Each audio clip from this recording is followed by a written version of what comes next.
কতটা লাকি হলে প্রকৃতির এই দৃশ্য বা প্রকৃতিকে একদম কাছ থেকে উপভোগ করা, এটা অনেক বড় ব্যাপার। লাকি হলে কি দেখলাম সেটা তোমাদের দেখাবো, কথা বলতে পারছি না, মানে এতটা ঠান্ডা এই মুহূর্তে এখানে 1 ডিগ্রি সেলসিয়াস।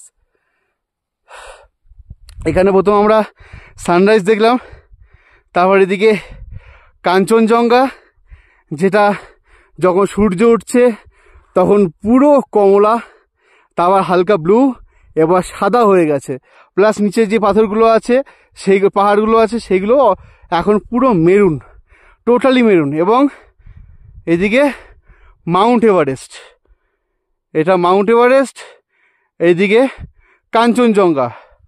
আর একটা জিনিস দেখাবো, কোথায় গেল এই কোথায় গেল, এই যে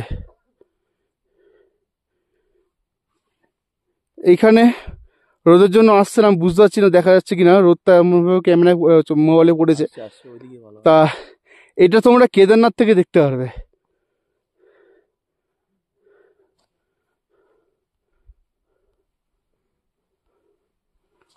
আর আমরা এখন এই মুহূর্তে আছি থাকুম ভ্যালি, যেটা এই পুরো পাহাড় সীমানার মধ্যে এই একটাই রুম, এই একটাই লজ, রুম বলা ভুল হবে, এই একটাই লজ, তার মধ্যে 3টে রুম আছে, সবই ডরমেটরি রুম, ঠিক আছে। আর এর সামনে দেখছো লোক দাঁড়িয়েছে, পুকুরটা, ওই পুকুরে এখন পুরো বরফ জমা, এবং এই যে বরফ সব ভর্তি বরফ, পুরো চারদিকে শুধু বরফ আর বরফ। ডান্ডাটা দেখে নিন, নুনের মতো পড়ছে বরফগুলো, নুনের মতো, এই যে বরফ। কিসের মতো? নুন। ও আচ্ছা, নুনের মতো যেমন জমে যায় ওরকম বরফটা জমে গেছে। মানে সত্যি এই ভিউটা দেখার জন্য সৌভাগ্যবানের দরকার। আগে আমি সান্দাকফু গেছি, সান্দাকফু ওই পাহাড়ে যেটা মেঘে ঢেকে গেছে, আগে আমি সান্দাকফু গেছি, সান্দাকফু থেকে কাঞ্চনজঙ্ঘা দেখতে পেয়েছি পরিষ্কারভাবে, কিন্তু মাউন্ট এভারেস্ট একদম ছোট্ট দেখেছি।